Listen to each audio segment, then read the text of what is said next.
ಇನ್ನು ಕಾಂಗ್ರೆಸ್ನ ಹಿರಿಯ ಶಾಸಕರು ಮೀಟಿಂಗ್ ಮಾಡಿರುವ ವಿಚಾರ ಸಂಬಂಧ ವಿಧಾನಸೌಧದಲ್ಲಿ ಶಾಸಕ ಅಶೋಕ್ ಪಟ್ಟಣ್ ಕೂಡ ಹೇಳಿಕೆಯನ್ನು ಕೊಟ್ಟಿದ್ದಾರೆ. ಕೆಲವು ಸಚಿವರ ಬಗ್ಗೆ ಅಸಮಾಧಾನ ಇದೆ. ಇದು ನಿನ್ನೆ ಹಿರಿಯ ಕಾಂಗ್ರೆಸ್ ಶಾಸಕರು ಮೀಟಿಂಗ್ ಏನು ಮಾಡಿದ್ರಲ್ಲ, ಆ ಮೀಟಿಂಗ್ನಲ್ಲಿ ವಿಧಾನಸೌಧದಲ್ಲಿ ಶಾಸಕ ಅಶೋಕ್ ಪಟ್ಟಣ್ ಹೇಳಿಕೆಯನ್ನು ಕೊಟ್ಟಿದ್ದಾರೆ. ಅವ್ರದ್ದು ಅಭಿಪ್ರಾಯ ಏನು ಅಂದರೆ, ಕೆಲವು ಸಚಿವರ ಬಗ್ಗೆ ಅಸಮಾಧಾನ. ಈ ಹಿಂದೆಯಿಂದನೂ ಕೂಡ ಅಸಮಾಧಾನ ಹೊರಗಡೆ ಹಾಕ್ತಾನೆ ಇದ್ರು ಶಾಸಕರು. ಕೆಲ ಮಂತ್ರಿಗಳು ಒಳ್ಳೆ ಕೆಲಸ ಮಾಡ್ತಾ ಇದ್ದಾರೆ, ಇಲ್ಲ ಅಂತ ಹೇಳಲ್ಲ. ಆದರೆ ಇನ್ನು ಕೆಲವು ಮಂತ್ರಿಗಳು ಕೈಗೆ ಸಿಗೋದಿಲ್ಲ. ಫೋನ್ ಮಾಡಿದ್ರು ಫೋನ್ ರಿಸೀವ್ ಮಾಡಲ್ಲ. ಸಂಪುಟ ಪುನರ್ರಚನೆ ಅಂತ ವರಿಷ್ಠರು ಹೇಳಿದ್ರು.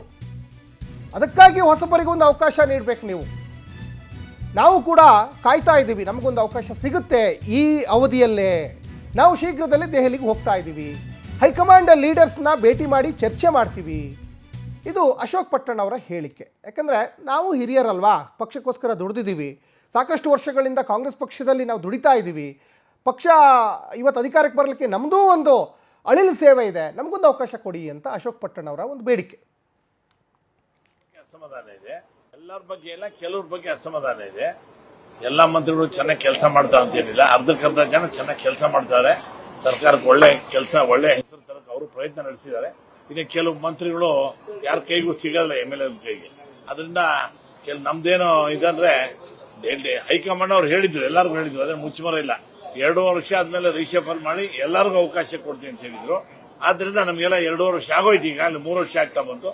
ದಯವಿಟ್ಟು ಆದಷ್ಟು ಬೇಗನೆ ಸಂಪುಟ ಪುನರ್ರಚನೆ ಮಾಡಿ. ನಮ್ಗೆಲ್ಲ ಸುಮಾರು ನಾವು 34 ಜನ ಇದೀವಿ. 3 ಟರ್ಮ್ ಇಂದ ಮೇಲೆ ಹೋದವರು 3, 4, 5, 6 ಎಲ್ಲ ಸುಮಾರು 34 ಜನ ಇದೀವಿ. 34 ಜನ ಮಿನಿಮಮ್ 22 ಜನಕ್ಕೆ ನಾವು ಮಂತ್ರಿ ಮಾಡಲೇಬೇಕು ಅಂತ ಹೇಳಿ ನಾವು ಒಕ್ಕೂಟದಿಂದ ಒಂದೇ 1 ಪಾಯಿಂಟ್ ಪ್ರೋಗ್ರಾಮ್ ಹಾಕೊಂಡಿದೀವಿ. ನಾವು ಡೆಲ್ಲಿಗೆ ಹೋಗ್ಲೇಬೇಕು ಇವತ್ತು ನಾಳೆ ಅನ್ಕೊಂಡಿದ್ವಿ. ಅದೇ ಅಧಿವೇಶನ ನಡೀತಾ ಇದೆ. ಅಧಿವೇಶನ ಬಿಟ್ಬಿಟ್ಟು ಹೋದ್ರೆ ಹೈಕಮಾಂಡ್ ಅವರು ತಪ್ಪು ತಿಳ್ಕೊಂತಾರೆ. ಅದರಿಂದ ಬೇಡ, 26ನೇ ತಾರೀಕು ಅಧಿವೇಶನ ಮಧ್ಯಾಹ್ನ ಮುಗಿತದೆ. 26ನೇ ತಾರೀಕು ಸಾಯಂಕಾಲ 25 30 ಜನ ನಾವು ಡೆಲ್ಲಿಗೆ ಹೋಗ್ತಾ ಇದೀವಿ. ಹೋಗಿ ನಮ್ಮ ನಿವೇದನ ಹೇಳ್ತೀವಿ ಎಲ್ಲರ ಬಗ್ಗೆ. ಈ ಬಗ್ಗೆ ಸಾಕಷ್ಟು ಡೀಟೇಲ್ಸ್ ಅನ್ನು ನಮ್ಮ ಪೊಲಿಟಿಕಲ್ ರಿಪೋರ್ಟರ್ ಆನಂದ್ ನಂದಗುಡಿ ಕೊಡ್ತಾ ಹೋಗ್ತಾರೆ. ಆನಂದ, ಈ ಕಾಂಗ್ರೆಸ್ ಸರ್ಕಾರ ಅಧಿಕಾರಕ್ಕೆ ಬಂದ ಮೇಲೆ ಬಹಳ ಪ್ರಮುಖವಾಗಿ 2 ವಿಚಾರಗಳು ಪದೇ ಪದೇ ಪ್ರಸ್ತಾಪ ಆಗ್ತಾ ಇತ್ತು. ಒಂದು ನಾಯಕತ್ವ ಬದಲಾವಣೆ, ಇನ್ನೊಂದು ಸಂಪುಟ ಪುನರ್ರಚನೆ ಮಾಡಬೇಕು ಅಂತ. ಸಾಕಷ್ಟು ಹಿರಿಯ ಶಾಸಕರು ಸಚಿವರ ವಿರುದ್ಧ ಅಸಮಾಧಾನಗಳನ್ನು ಆಗಾಗ ಹೊರಗಡೆ ಹಾಕ್ತಾ ಇದ್ರು. ಈಗ ಬೇಳೂರು ಗೋಪಾಲಕೃಷ್ಣ ಇರ್ಬೋದು, ಅಶೋಕ್ ಪಟ್ಟಣ ಇರ್ಬೋದು, ನೇರವಾಗಿ ನಮಗೊಂದು ಅವಕಾಶ ಕೊಡಿ, 2-3 ಟರ್ಮ್ ನಾವು ಕೆಲಸ ಮಾಡಿದೀವಲ್ವಾ ಶಾಸಕರಾಗಿ ಅಂತ. ಏನಾದರೂ ಈ ಅವಧಿಯಲ್ಲಿ ಸಂಪುಟ ಪುನರ್ರಚನೆ ಅಥವಾ ಸಂಪುಟ ವಿಸ್ತರಣೆ ಆಗುವಂತ ಸಾಧ್ಯತೆ ಏನಾದರೂ ಕಂಡು ಬರ್ತಾ ಇದೆಯಾ, ಹೇಗೆ ಅಂತ?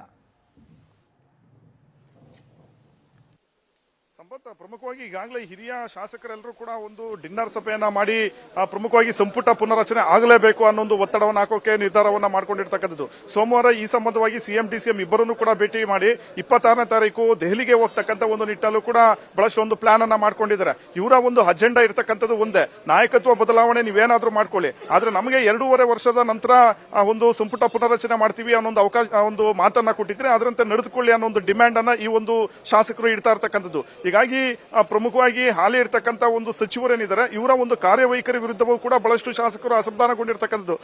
ಹಿಂದೆ ಬಹಳಷ್ಟು ಬಾರಿ CLP ಸಭೆಗಳಲ್ಲೂ ಕೂಡ ಸಚಿವರು ಸರಿಯಾಗಿ ಸ್ಪಂದನೆ ಕೊಡ್ತಾ ಇಲ್ಲ, ಮತ್ತೆ ಶಾಸಕರ ಒಂದು ಡಿಮ್ಯಾಂಡ್ಗಳಿಗೆ ಅವರು ಸರಿಯಾಗಿ ಒಂದು ಸ್ಪಂದಿಸ್ತಾ ಇಲ್ಲ ಅನ್ನೋ ಒಂದು ದೂರುಗಳನ್ನ ವ್ಯಕ್ತಪಡಿಸಿದ್ರು. ಇದೇ ಅಲ್ಲದ್ರೆ ವಿಧಾನಸೌಧಕ್ಕೆ ಬಂದಂತ ಸಂದರ್ಭದಲ್ಲೂ ಕೂಡ ಸಚಿವರು ಕಚೇರಿಗಳಲ್ಲಿ ಇರೋದಿಲ್ಲ, ಅಧಿಕಾರಿಗಳು ಕೂಡ ತಮ್ಮ ಮಾತನ್ನ ಕೇಳ್ತಾ ಇಲ್ಲ ಅನ್ನೋ ತೀವ್ರವಾದಂತಹ ಒಂದು ಅಸಮಾಧಾನಗಳನ್ನ ವ್ಯಕ್ತಪಡಿಸ್ತಾ ಇದ್ರು.